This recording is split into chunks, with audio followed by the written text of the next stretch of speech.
अरे हराम खोरो, बच्चे पढ़ने वाले पढ़े, लेकिन पेपर कराओ तब तो पढ़े ना। 4-4 5-5 साल अगर तुम एग्जाम ही कंडक्ट नहीं कराओगे तो पढ़ने वाला बच्चा क्या करेगा। बिहार में जरूरत सुधार की नहीं है, बिहार में जरूरत नए सिस्टम को लाने की है। जिस बच्चे ने 2022 में तैयारी करनी स्टार्ट की होगी, ठीक है, बिहार एसएससी की, और आज 2026 तक उसका एग्जाम नहीं आया, सच बात यह कि उसका दर्द है ना, आप 10% समझ रहे होंगे, मैं 20-30% समझ रहा हूँगा, और जो मंत्री होगा ना उसको तो उसके दर्द का थोड़ा सा भी हिस्सा महसूस नहीं होगा। 0% लगभग 0% दर्द होगा वो। कारण क्या होता है कि उनकी नज़र में तो ये सब गुंडे बदमाशी तो हैं। जो अभी बिहार में गर्दनी बाग में अभी बैठे हैं बच्चे जो प्रोटेस्ट के लिए, शायद इन्होंने 18 तारीख तक का एक अल्टीमेटम दिया है, मैंने जो वीडियो सुनी है कि 18 तारीख तक अगर आपने ये सुधार नहीं किया तो इतना बड़ा आंदोलन होगा जिसको आप देख नहीं सकेंगे, समझ नहीं सकेंगे। तो ये तो भाई मैं सरकार को भी कहना चाहूँगा और बच्चों को भी कहना चाहूँगा, देश में जेन जी को जहाँ मौका मिले वहाँ आंदोलन करिए। ये सरकारें इतनी अंधी और बहरी हो गई हैं कि बच्चे को दर्द को समझ नहीं रही हैं। और 18 तारीख के बाद अगर ये आंदोलन आगे बढ़ता है तो मैं कोशिश करूंगा कि मैं पहला टीचर हूं कि उनके साथ जाके खड़ा हूं। बिहार जा सकते हैं, बिल्कुल बिहार जा सकते हैं। नमस्कार दोस्तों, बिहार में जितने भी छात्र हैं, अभी बिहार एसएससी, बीपीएससी, टीआरई, ये बिहार दरोगा मेंस में रिजल्ट की गड़बड़ी को लेकर के, यानी बिहार में जितनी भी सरकारी नौकरियां आ रही हैं, जैसे बिहार एसएससी की ही अगर बात करें तो पिछली वैकेंसी ही 7-8 सालों में क्लियर की गई, और अभी जो वैकेंसी है 3 साल फॉर्म भरे हो गया, लेकिन अब कब परीक्षा होगी इसकी कोई सुगबुगाहट नहीं है। जब भी छात्र आंदोलन करते हैं, आयोग से मिलने जाते हैं, 15 दिन कह के टाल दिया जाता है, लेकिन कब एग्जाम होगा इसकी कोई गारंटी नहीं होती है। सबसे बड़ी बात कि पेपर लीक की जांच को तो कहा जाता है, लेकिन बिना जांच रिपोर्ट आए रिजल्ट भी घोषित कर दिया जाता है। तो बिहार के छात्र भी अब गर्दनी बाग में बैठ चुके हैं आंदोलन को लेकर के, पूरे बिहार के शिक्षा विभाग में सुधार को लेकर के। और इस पूरे मुद्दे पर बात करने के लिए देश के जाने माने शिक्षक राकेश सर के पास हैं, और सबसे पहले सर आपका स्वागत है। थैंक यू यार आपका, और आप सभी बच्चों को नमस्कार मेरा। सर, बिहार के जितने भी एग्जाम्स हैं, इधर आप भी देख रहे होंगे, जैसे पहली बात अगर बिहार एसएससी की करें तो लगभग इंटर लेवल और ग्रेजुएट लेवल मिला करके लगभग 50 लाख छात्रों ने इस पर भरोसा जताया है सर। और अभी भी बिहार एसएससी कब इसकी एग्जाम लेगी इसकी कोई गारंटी नहीं है। अब छात्र गर्दनी बाग में बैठ चुके हैं सर, क्या कुछ बोलना चाहेंगे पूरे बिहार के एग्जाम्स को लेकर के?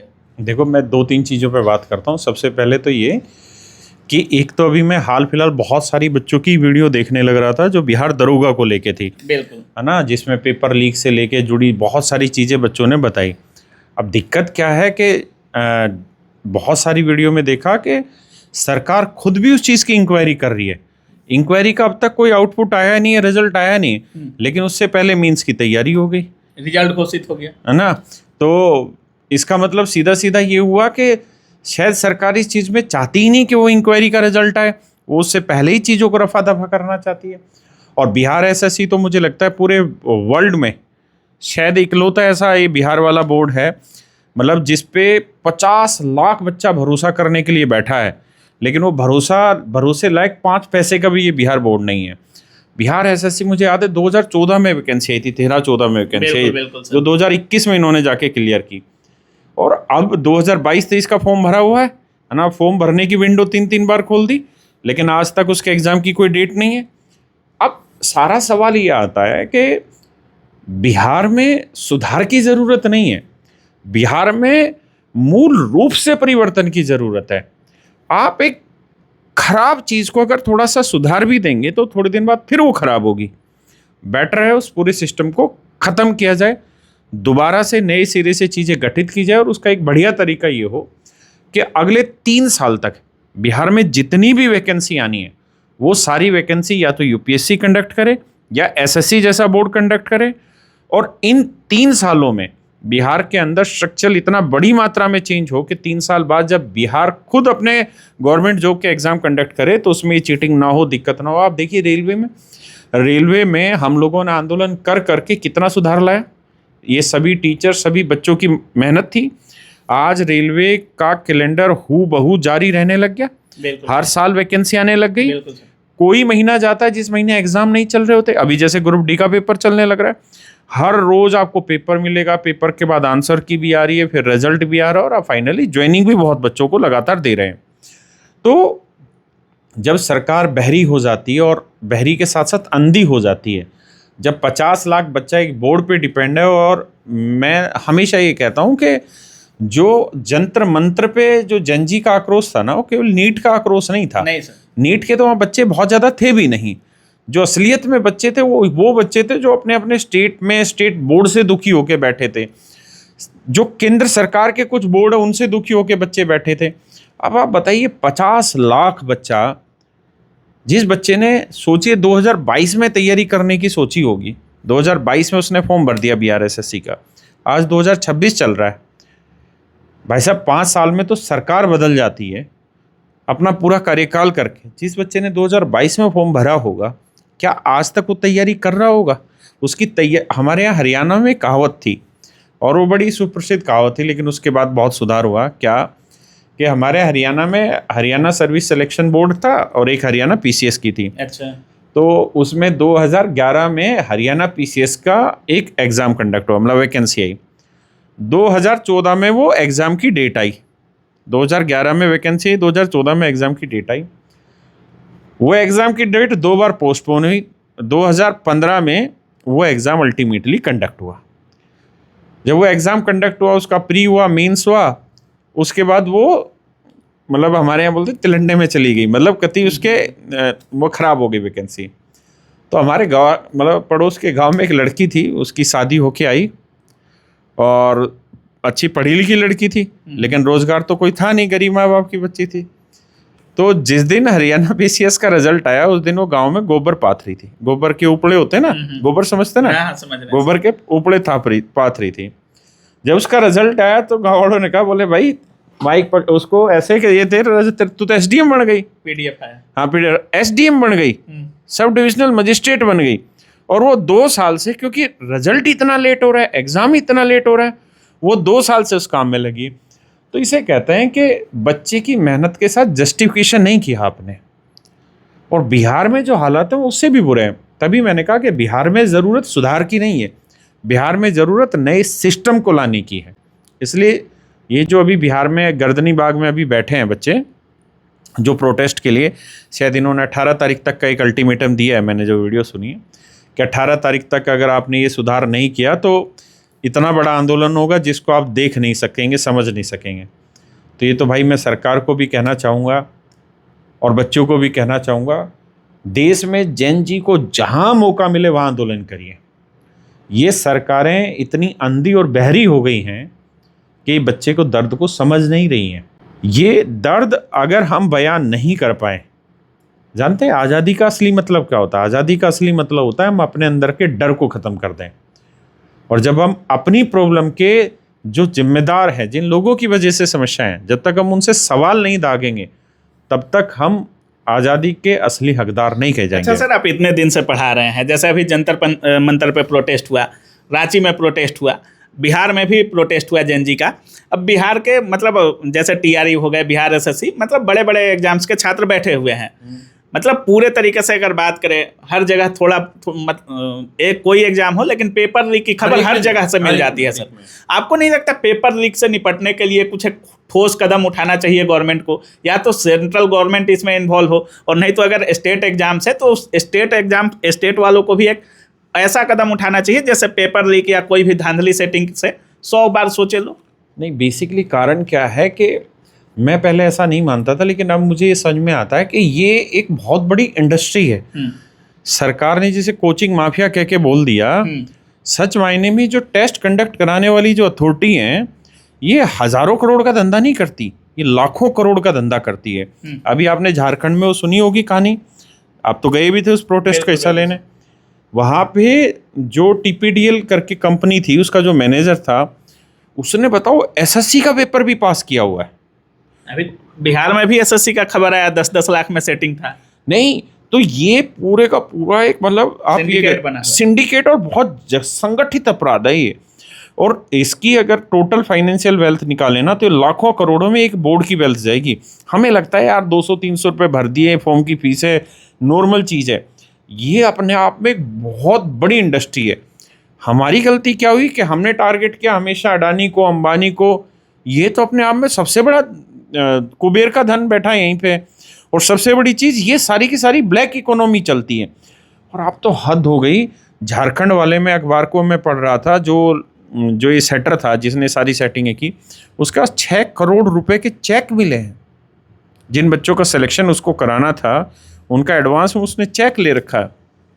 आप सोच के देखिए कि देश कितनी बुरी तरह गर्त में जा रखा है। अगर इस देश को सही शासन नहीं मिला ना आने वाले वक्त में, तो कोई बड़ी चीज़ नहीं है कि यहाँ सत्ता परिवर्तन से लेके बहुत बड़े बड़े परिवर्तन होंगे। अच्छा सर, बिहार के शिक्षा मंत्री जी जो बने हैं मिथिलेश तिवारी जी, वो खुद भी शिक्षक रहे हैं। वो खुद कहते हैं कि हम ट्यूशन पढ़ा पढ़ा करके यहाँ तक पहुँचे हैं, वहीं से हमारी शुरुआत हुई है। आपको लगता है कि बिहार के छात्रों का दर्द नए शिक्षा मंत्री जी समझ पा रहे हैं? क्योंकि अगर बीपीएससी शिक्षक की बात करें TRE 4 की, तो वो भी 2-2.5 सालों से छात्र वेट कर रहे हैं, और इनका कहना था कि 25 जुलाई को अधियाचना आ जाएगी, लेकिन अभी तक नोटिफिकेशन देखने को TRE 4 का भी नहीं मिला है। बार बार ये भी आश्वासन दिए जा रहे हैं। नए शिक्षा मंत्री जी पर कुछ बोलना चाहेंगे सर? नहीं, देखो, मैं आदमी बढ़िया है, पढ़े लिखे हैं, पहली चीज़ तो ये है, और शायद वो सुधार करने की चाहत भी रखते होंगे, लेकिन मुझे लगता है सब कुछ उनके हाथ में भी नहीं है। दूसरी चीज़ जो मैं कहना चाह रहा हूँ ये कि जिस बच्चे ने 2022 में तैयारी करनी स्टार्ट की होगी, ठीक है, बिहार SSC की, और आज 2026 तक उसका एग्ज़ाम नहीं आया, सच बात ये है कि उसका दर्द है ना, आप 10% समझ रहे होंगे, मैं 20-30% समझ रहा हूँगा, और जो मंत्री होगा ना उसको तो उसके दर्द का थोड़ा सा भी हिस्सा महसूस नहीं होगा। 0%, लगभग 0% दर्द होगा। वो कारण क्या होता है कि उनकी नज़र में तो ये सब गुंडे बदमाशी तो हैं, पढ़ने वाले बच्चे चुपचाप पढ़ते रहते हैं। अरे हराम करो, बच्चे पढ़ने वाले पढ़ें, लेकिन पेपर कराओ तब तो पढ़े ना। 4-4, 5-5 साल अगर तुम एग्ज़ाम ही कंडक्ट नहीं कराओगे तो पढ़ने वाला बच्चा क्या करेगा? तो दिक्कत ये है कि जब तक जेनजी टाइप कोई नेता नहीं बनेगा ना, तब तक वो इन बच्चों का दर्द नहीं समझ पाएगा। आज अगर हम कहें कि जंतर मंतर पे आंदोलन इतना बड़ा कामयाब कैसे हुआ, जो सरकार हमेशा ये दावे करती थी कि भैया हमारे यहाँ इस्तीफे नहीं होते, आज उस सरकार के यहाँ पे भी इस्तीफा होगा। क्यों हो गया? क्योंकि देश में जेन्युइन तरीके से निराशा थी, और वो निराशा युवाओं में थी। युवाओं को रोजगार नहीं मिल रहा, और रोजगार के लिए युवा ये नहीं कर रहा कि मुझे मतलब आप कहीं से लूट के दे दो, नहीं, वो कह रहा मुझे मेरा सिर्फ हक दे दो, और पारदर्शिता के साथ दे दो। नेचुरल सी बात है, पारदर्शिता के साथ दे दीजिए। आप देखिए ये जो बोर्ड है ना, NTA, इसका 450 करोड़ रुपए तो प्रॉफिट हुआ है। मतलब आपने ये ऑर्गेनाइजेशन किस लिए खोले हुए? प्रॉफिट के लिए खोले हुए। सर, बिहार से अगर कोई भी आंदोलन होता है, जैसे जंतर मंतर पे आंदोलन हुआ, उसके बाद में बिहार में भी आंदोलन हुआ CJP का, लेकिन बहुत बड़े स्तर पे हो गया, और वो आंदोलन पूरे देश में वायरल भी हुआ, जिस तरीके से वहाँ के छात्रों ने आंदोलन किया। क्या इस बिहार के आंदोलन को अभी जो हो रहा है उसका सपोर्ट है? राकेश सर सपोर्ट कर रहे हैं उस आंदोलन? नहीं, मैं इसका पूरी तरह सपोर्ट करूँगा, और 18 तारीख के बाद अगर ये आंदोलन आगे बढ़ता है तो मैं कोशिश करूँगा कि मैं पहला टीचर हूँ कि उनके साथ जाके खड़ा हूँ। बिहार जा सकते हैं? बिल्कुल बिहार जा सकते हैं, लेकिन मुझे बिहार के बच्चों से एक रिक्वेस्ट करनी है हाथ जोड़ के। देखिए, अगर आपने ध्यान दिया हो ना, इसमें तो खैर कोई दो राय नहीं कि बिहार में जो जंतर मंतर का आंदोलन हुआ, उसके बाद जो बिहार में प्रोटेस्ट हुआ, 99% वो हथौड़ा बिहार के बच्चों ने लगाया था, जिसकी वजह से धर्मेंद्र प्रधान का इस्तीफा हुआ। क्योंकि वहाँ जो माहौल क्रिएट हो गया, बिल्कुल सर। उस माहौल ने ये दिखा दिया था कि नेपाल, बांग्लादेश, श्रीलंका दूर नहीं है। वो जो मतलब माहौल था, भयंकर माहौल था। लेकिन अब मैं बच्चों को एक बात कहना चाहता हूँ, अगर आप जीत लंबी लेना चाहते हैं ना, देखिए, एक तो होता है कि आप किसी को राजा बनाएं और एक राजा बने। बिहार ने बहुत साल लोगों को राजा बना दिया, अब बिहार को राजा बनने की बारी आई है। अगर बिहार को राजा बनने की बारी आई है ना, तो राजा बनने के लिए उसको कदम भी राजा वाले उठाने पड़ेंगे। सबसे पहला कदम, आंदोलन हर हाल में शांतिपूर्ण होना चाहिए, क्योंकि जितना शांतिपूर्ण आप आंदोलन लेके जाएंगे ना, उतनी जीतने के चांसेस आपके सबसे बड़े हो जाएंगे। दूसरा, आपको ये पता है कि बच्चों के अंदर दर्द जेन्युइन है। बिहार में 50 लाख बच्चा बिल्कुल तैयार बैठा हुआ आंदोलन के लिए। अगर आपने थोड़ा भी पेशेंस खोया तो ये आंदोलन कब पूरी तरीके से दबा दिया जाएगा पता भी नहीं चलेगा। इसलिए बहुत साइलेंटली, बहुत पेशेंसली, बहुत टेक्निकली इस आंदोलन को टैकल करना है। दूसरा, इस आंदोलन में जो बच्चे मीडिया से बात करने वाले हों, वो ऐसे बच्चे होने चाहिए जो बहुत मुखर वक्ता हों, बहुत सॉफ्ट बोलने वाले हों, इंग्लिश में भी बात करना जानते हो, भोजपुरी में भी बात करना जानते हो, हिंदी में भी बात करना जानते हो और अपनी बातें सही से रख पाएं। एक कमेटी ऐसी भी होनी चाहिए जो देश के बहुत प्रबुद्ध लोगों को बुलाए वहाँ पर और उनके विचार वहाँ रखवाए।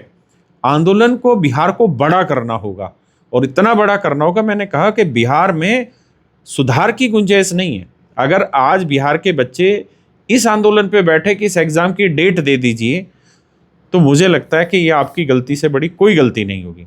बिहार में आंदोलन पे बैठिए पूरी तरीके से परिवर्तन करने के लिए। थोड़ा परिवर्तन सरकार, आप बैठेंगे सरकार दे देगी, लेकिन अगर आप कंप्लीटली परिवर्तन पे बैठेंगे तो भैया हम साथ हैं, परिवर्तन लाइए, जो होगा सब देखा जाएगा, लेकिन गांधी जी के रास्ते पे। चलिए, बहुत बहुत धन्यवाद सर। थैंक यू यार, थैंक यू। बाकी आप सुन रहे थे, हमारे साथ राकेश सर थे। और बिहार में अभी जो गर्दनीबाग में आंदोलन चल रहा है, सर सीधे कह रहे हैं कि ये आंदोलन बस इसलिए नहीं होना चाहिए कि आप केवल एग्जाम डेट ले सकें। पूरे तरीके से बिहार में रिफॉर्म होना चाहिए, बिहार की जितनी वैकेंसियां हैं सब में रिफॉर्म होनी चाहिए। बाकी सर सीधे कह रहे हैं कि अगर 18 तारीख के बाद ज़रूरत पड़ेगी तो हम भी उसमें शामिल जरूर होंगे। बाकी इस पूरे वीडियो के बारे में आप क्या कुछ सोच रहे हैं, अपनी राय कमेंट सेक्शन में जरूर रखिएगा। आप देख रहे थे काबिल न्यूज़। जय हिंद। Thank you.